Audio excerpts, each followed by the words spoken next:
Di sini siaran luar negeri All India Radio, seksi bahasa Indonesia media sosial. Sebagai acara yang pertama, kami sajikan Warta Berita. Warta Berita disampaikan Kishore Das.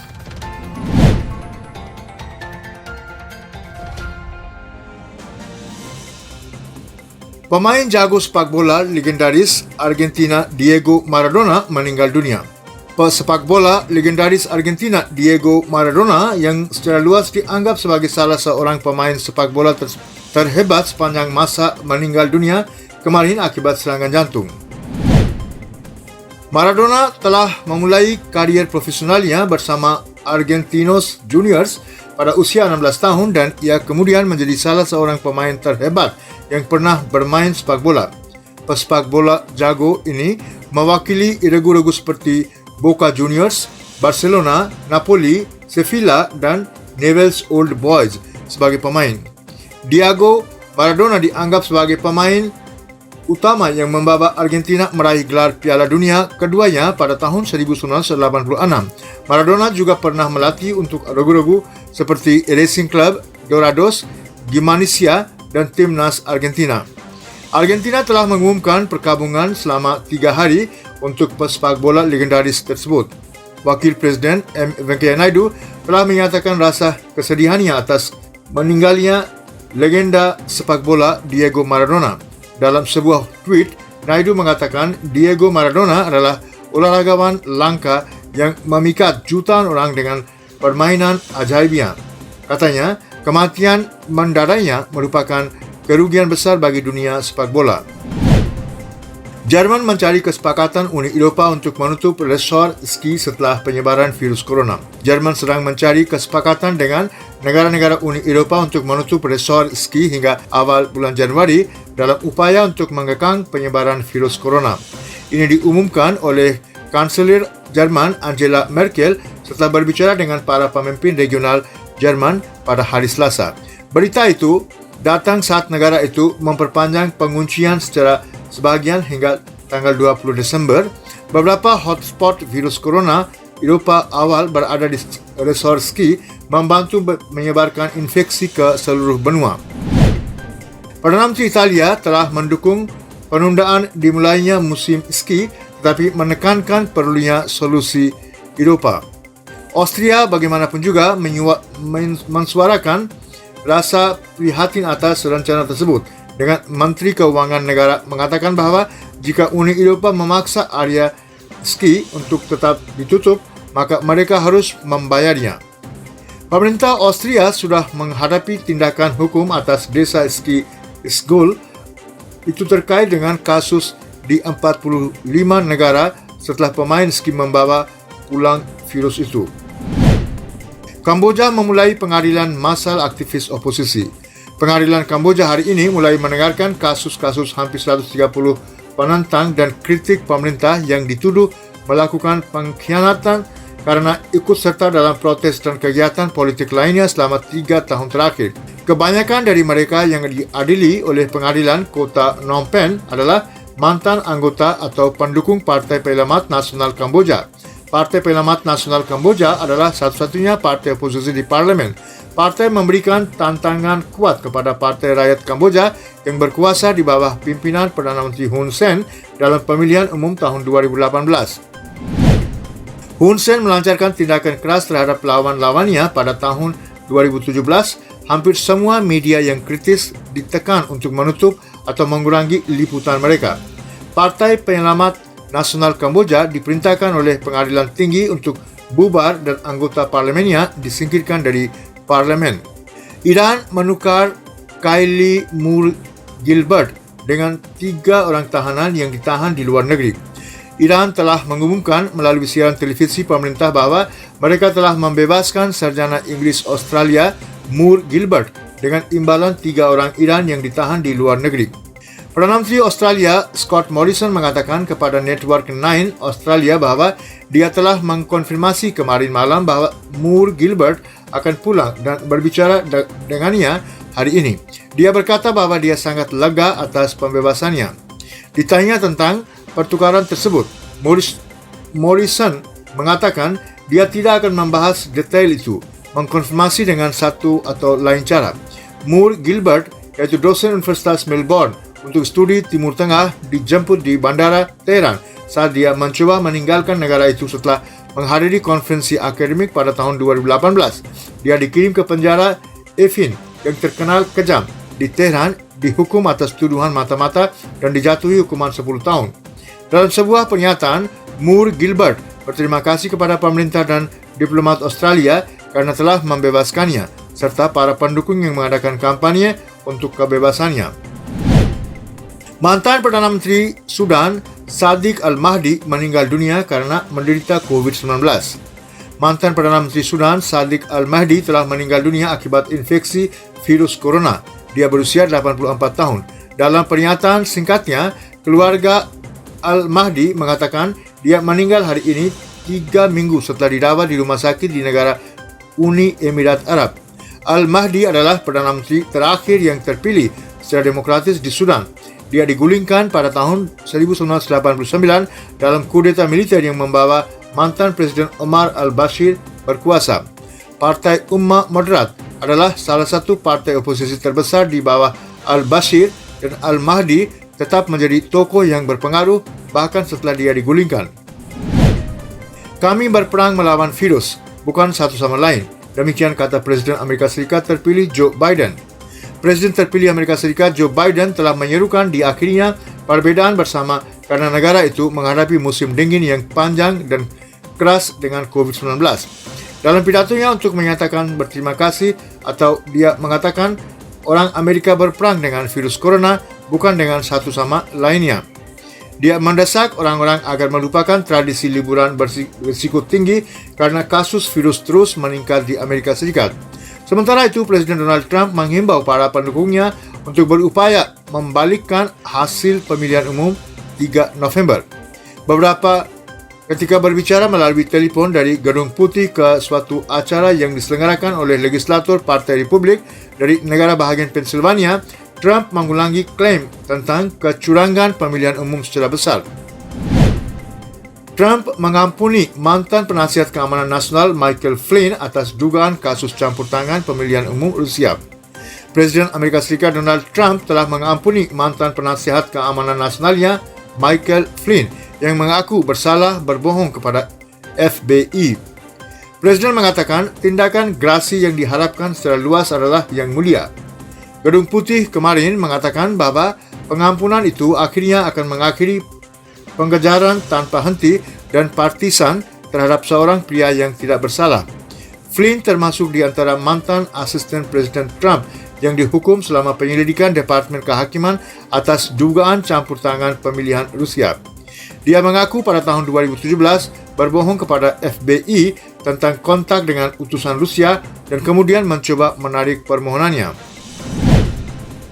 Menteri Luar Negeri Bangladesh, Sekretaris Luar Negeri dinyatakan positif COVID-19. Di tengah lonjakan kasus virus corona, Menteri Luar Negeri dan Menteri Luar Negeri Bangladesh dinyatakan positif COVID-19. Rilis pers Kementerian Luar Negeri yang dikeluarkan kemarin menyebutkan bahawa Menteri Luar Negeri Dr. Aka Abdul Momen dan Menteri Luar Negeri Masud bin Momen sama-sama dinyatakan positif corona ketika menjalani tes COVID-19. Sebelum berangkat ke Niger untuk menghadiri pertemuan Organisasi Kerjasama Islam OKI. Kunjungan telah dibatalkan. Rilis pers mengatakan bahawa keduanya diisolasi di rumah-rumahnya sesuai nasihat dokter. Sementara itu, Bangladesh melaporkan 39 kematian akibat virus corona kemarin. Angka kesembuhan COVID-19 di dalam negeri mencapai 93,66%. India telah melompati tonggak penting dalam perangnya melawan COVID. Jumlah kasus harian baru berada di bawah angka 50,000 selama 19 hari berturut-turut.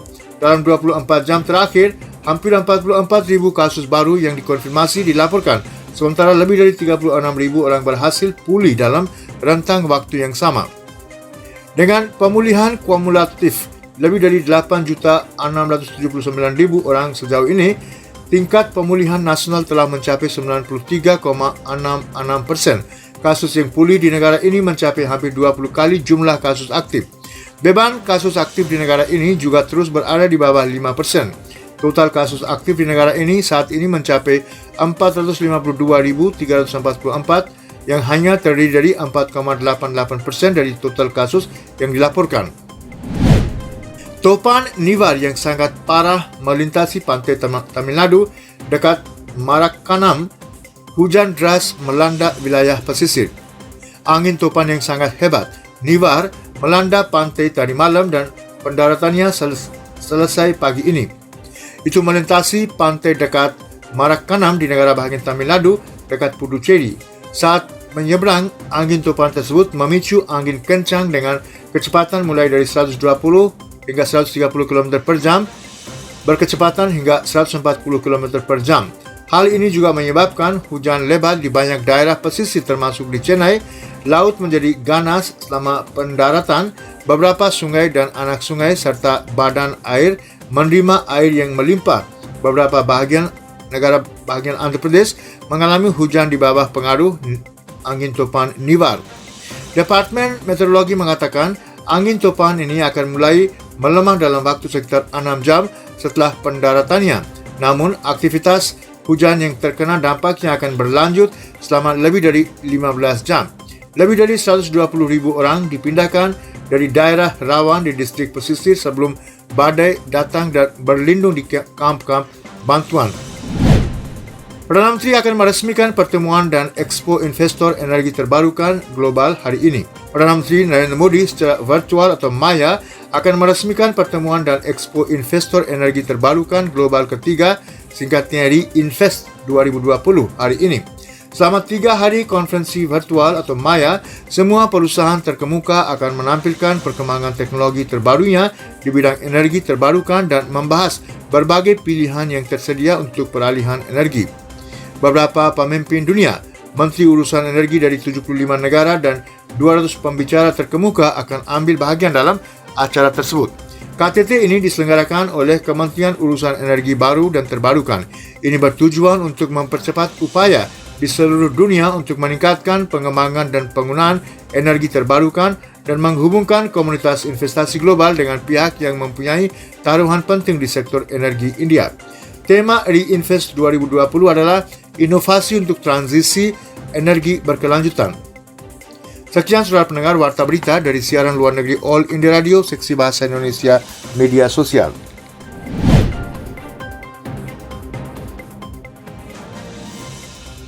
Selanjutnya, kami sajikan komentar yang berjudul India menguraikan bantuan pembangunan di Konferensi Afghanistan 2020. Menteri Luar Negeri Dr. S. Jaishankar memimpin delegasi India pada Konferensi Afghanistan 2020 yang diselenggarakan di Geneva minggu ini secara virtual atau Maya.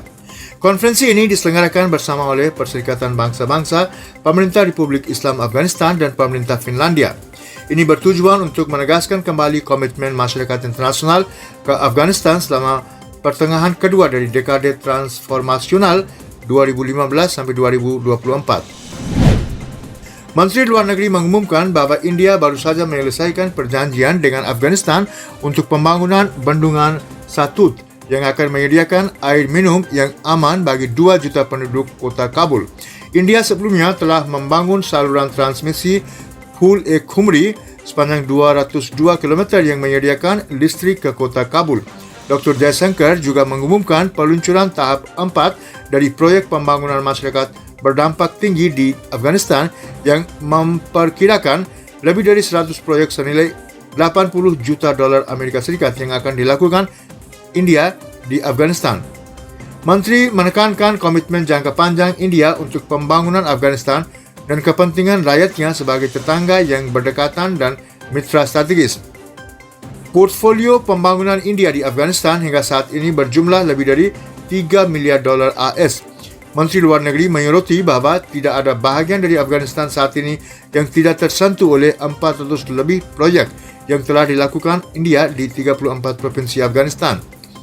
Dia menunjukkan bahwa pertumbuhan Afghanistan telah dibatasi oleh geografi yang terkunci di daratan dan menyoroti upaya India untuk menyediakan konektivitas alternatif melalui pelabuhan Chabahar dan koridor pengangkutan udara khusus antara India dan Afghanistan.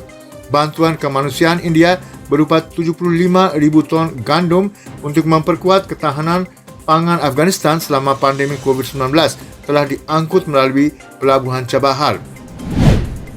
India telah berinvestasi besar-besaran dalam perdamaian dan pembangunan di Afghanistan dan percaya bahawa keuntungan dalam 2 dekade terakhir harus dipertahankan dan kepentingan minoritas, perempuan dan kelompok rentan harus dijamin.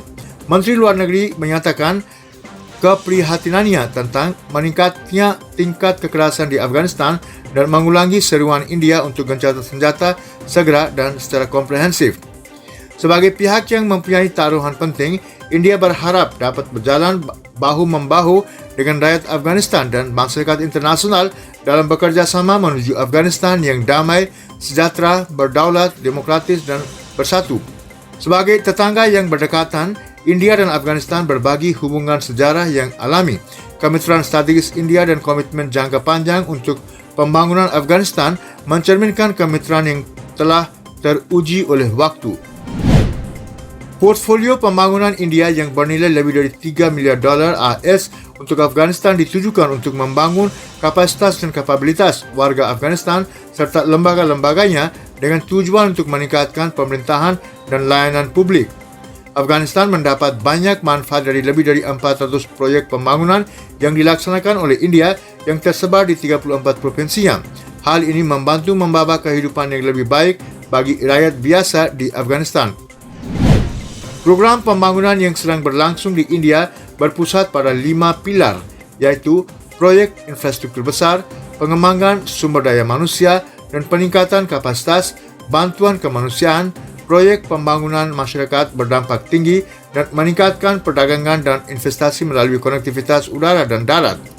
Proyek infrastruktur besar India yang diselesaikan termasuk pembangunan jalan sepanjang 218 km dari Dilaram ke Jaranj di perbatasan Afghanistan-Iran yang menyediakan konektivitas alternatif untuk Afghanistan melalui Iran, bendungan persahabatan India-Afghanistan dan gedung Parlimen Afghanistan yang diresmikan pada tahun 2015. Ini adalah simbol terbaik demokrasi Afghanistan.